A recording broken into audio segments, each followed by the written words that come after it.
This is Arukh Shulchan Yeridea, Siman Yud Ches, Sif Lamed Zayin Lamed Tes, Day 91 of the Supplemental Arukh HaShulchan Yomi series.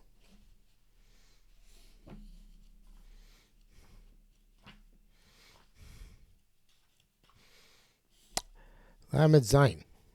Okos of Sif Yudalid. This is also written in Sif Yudalid. And if you did not check the night before Shchita, the Shachabad is slaughtered. The never is lost. Shchita is possible. Made by more mistam saking, which is true by a generic knife. But a slaughterer has a designated knife for Shchita. And a special place where he constantly secretes it. Secrets it. It's assumed to be checked. Without checking it, and it's appropriate for every slaughterer to have a designated knife for shchita. For also, you're not allowed to do anything else with it. You should secret it away that it should not get damaged. You should not check it. Preferably, you should check without checking. From here, we can assume the sakin baduk umunach makam amutza knife which you checked and you put in a secret place. I feel not secret, private place, I guess. Even this there for many days. So it doesn't automatically get ruined on its own. Doesn't matter if you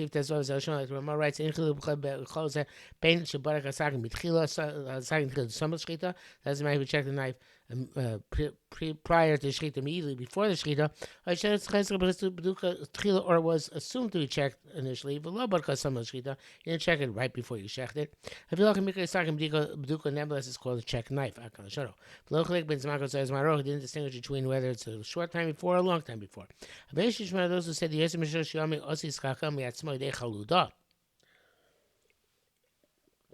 some people say that at more than 3 days, it's likely to get ruined on its own on account of rust. And this is testified by expert shoftim. That's from Simcha Chadasha. Mordechai, Perakama. Seems that way. Mordechai. It's possible also that the authors they're not talking about a long amount of time. I assume that their blades, not being stainless steel, were subject to rust. Ours, I doubt, are subject to rust in that way. The bracket says, that's why he's meticulous, right? He didn't check it adjacent to shchita, but within the past few days. Why is the half-page straps is image between sakin and sakin? He says this, that the brass is between knife and knife. The bar is a rach, soft metal. Only the well, it's more likely to get ruined. The low bar is a caution, not hard metal. Rashi bezvachim perchal ches masha the also shlep sakin mi barzel rach says not allowed to shecht with a soft metal knife. Kom kodia ein lakil b'yazim shloshom mechol inan kidibet for sure. Halacha should not be leaning over the court for if there's been more than 3 days since you checked it, like it for sure. I don't know what they do nowadays. Checked it a check knife. And before shchita, before he checked the knife again, he broke bones in a manner which breaks them and doesn't just touch them. I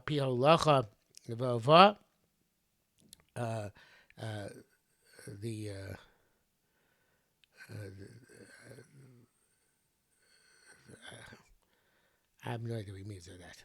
It sounds like he didn't. I guess he didn't actually cut. He actually broke. And so he was just touched. Because derech shvia is violent, and derech negia just is rolling back and forth, kind of like the shchita.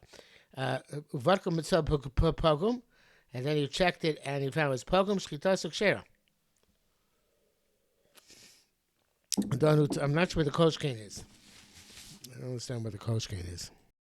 It sounds like, I don't understand this, to me it's counterintuitive, but it sounds like derech shvira is less likely to get pogum than if derech negia, which is more likely to get pogum.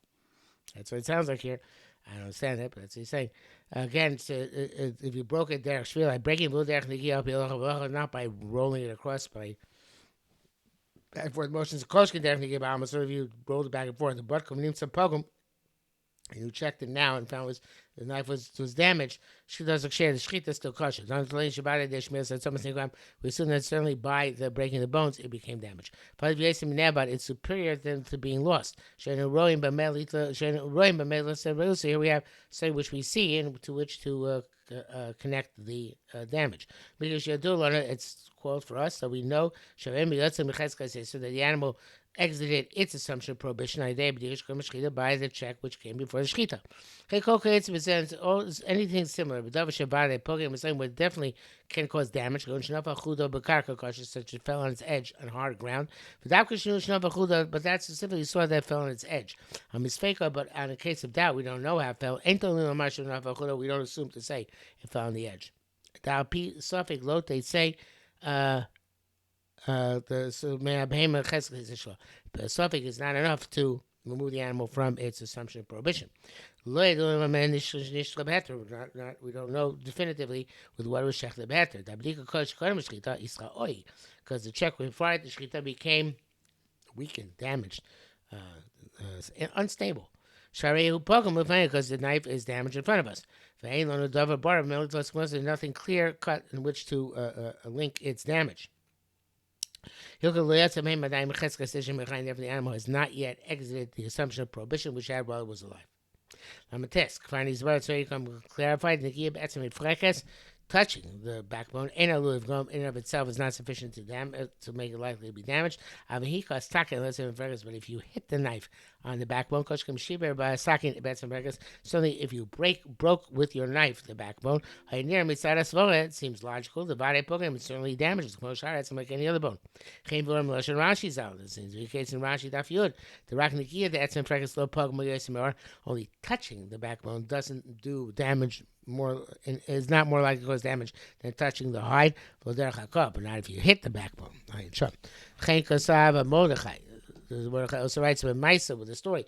Shanim Sakim Pogam, the story, the knife was found damaged, Achashchita, and they commanded to rinse the blood from the Makom Shchita, and they found a cut in the backbone. And they're machshir the animal. They assume the damage came from the cut in the backbone. So they do it in a manner of breaking. Also, the Rosh says explicitly,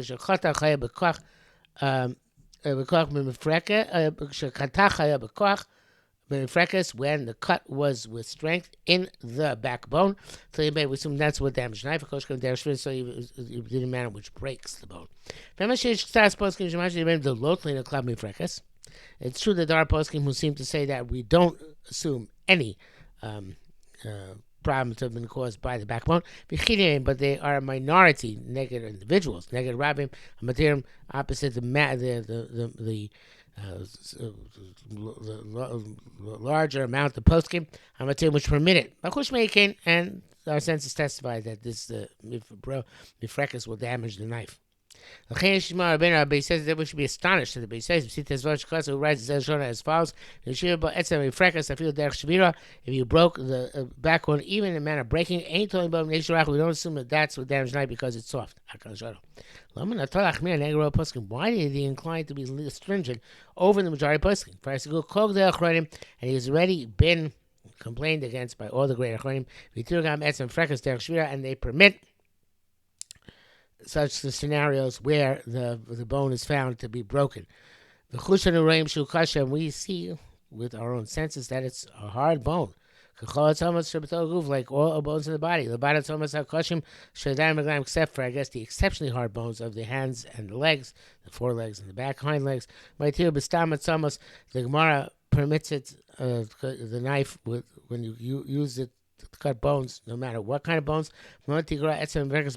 Why should the backbone be any worse than the rest of them? Arukh is inclined to be lenient as well. That's it for today.